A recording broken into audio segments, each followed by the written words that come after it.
19 September 2025। ইসরায়েলের IIFA বন্দরের আকাশ সেদিন ছিল একেবারেই শান্ত। সমুদ্রেও জাহাজ আসা যাওয়া ছিল একেবারেই স্বাভাবিক। হঠাৎ করেই সেই শান্ত বন্দরের আকাশ কাঁপিয়ে উঠল সাইরেনের শব্দে। ইসরায়েলি সেনারা বুঝতে পারল কিছু একটা খুব দ্রুত তাদের দিকে এগিয়ে আসছে। কিন্তু অদ্ভুত বিষয় হলো, রাডারে কিছুই ধরা পড়ছে না। ইসরায়েলের বিখ্যাত আয়রন ডোম মুহূর্তেই যুদ্ধের জন্য প্রস্তুত হয়ে গেল। রাডার ঘুরছে, সেনারা স্ক্রিনে চোখ গেঁথে বসে আছে। কিন্তু যখন মাথার উপর দিয়ে আকাশে গর্জন করে উড়ে গেল অচেনা বিমান, তখন স্পষ্ট হলো এটা রাশিয়ার একটি ফাইটার জেট।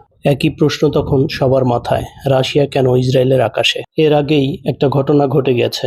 মাত্র 5 দিন আগে ইসরায়েলি প্রেসিডেন্ট নেতানিয়াহু বলেছিলেন তিনি প্রয়োজনে রাশিয়ার ভিতরেও আঘাত হানবে। সেই বক্তব্য শুনে পুতিন মুচকি হেসে বলেছিলেন, নেতানিয়াহু খুব মজার কথা বললেন। কিন্তু কয়েকদিন যেতে না যেতেই রাশিয়ার যুদ্ধবিমান ইসরায়েলের আকাশে ঢুকে পড়ল। কিন্তু ইসরায়েলের কাছে আধুনিক রাডার সিস্টেম এবং বিখ্যাত আয়রন ডোম থাকার সত্ত্বেও রাশিয়ার বিমানকে ডিটেক্ট করতে পারছে না।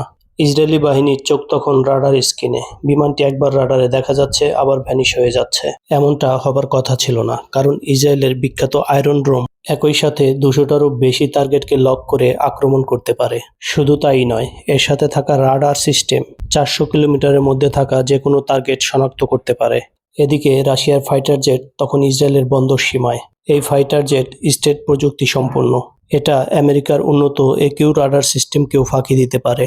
এছাড়া এই বিমান শব্দের গতির থেকে 250 গুণ বেশি গতিতে ছুটতে পারে এবং এই যুদ্ধবিমান একসাথে 12 টন অস্ত্র বহন করতে পারে। তবে ইসরায়েলের আয়রন ডোম শনাক্ত করতে না পারলেও ইসরায়েলের সবচেয়ে আধুনিক দুটি F-35 দ্রুততার সাথে আকাশে উড়ে যায়। তবে রাশিয়ার বিমানে থাকা বিশেষ সেন্সর 200 কিলোমিটার রেঞ্জের মধ্যে থাকা যে কোনো শত্রুকে শনাক্ত করতে পারে। রাশিয়ার বিমানে থাকা সেন্সর সহজেই বুঝে ফেলল তার দিকে দুটি শত্রু এগিয়ে আসছে। সাথে সাথেই সে অবস্থান পাল্টে বন্দরের উত্তর প্রান্তর দিকে ছুটল। কিন্তু ইসরায়েলের এক যুদ্ধবিমান সরাসরি তার সামনে এসে গেল।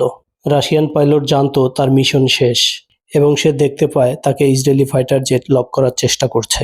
সাথে সাথেই সে তার মিসাইল বের করলো এবং ইসরায়েলি ফাইটার জেটকে লক করে বন্দর থেকে বেরিয়ে যাচ্ছিল। এর মানে একটাই, ইসরায়েলি ফাইটার জেট যদি কোনো রকম ভুল সিদ্ধান্ত নেয় তাহলে রাশিয়ার বিমানও বিন্দু পরিমাণ ছাড় দেবে না।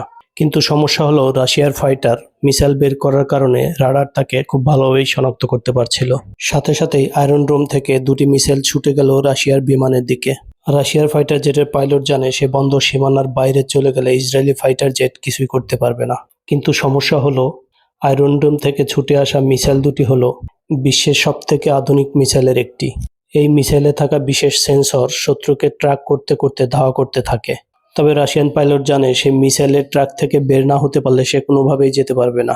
তবে এখানেই রাশিয়ার পাইলট ছিল চিন্তামুক্ত, কারণ রাশিয়ার বিমানে রয়েছে AY-86 জেমার। এই বিমানের চতুর্দিকে 47 কিলোমিটারের মধ্যে থাকা যে কোনো কিছুর সিগন্যাল ব্লক করে দিতে পারে।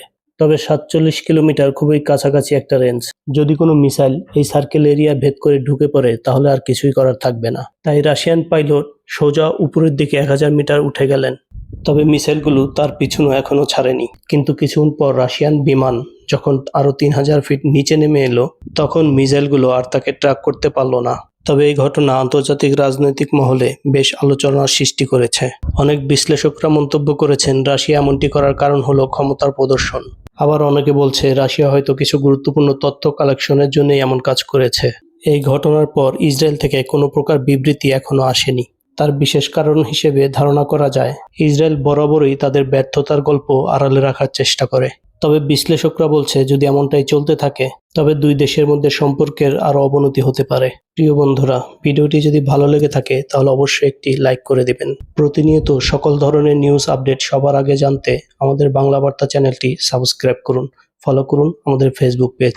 আর কমেন্ট বক্সে অবশ্যই এই ভিডিও সম্পর্কে আপনার মূল্যবান মতামতটি লিখে যাবেন।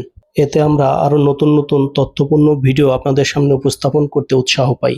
তো দেখা হচ্ছে পরবর্তী ভিডিওতে। ততক্ষণ সবাই ভালো থাকুন, সুস্থ থাকুন। আল্লাহ হাফেজ।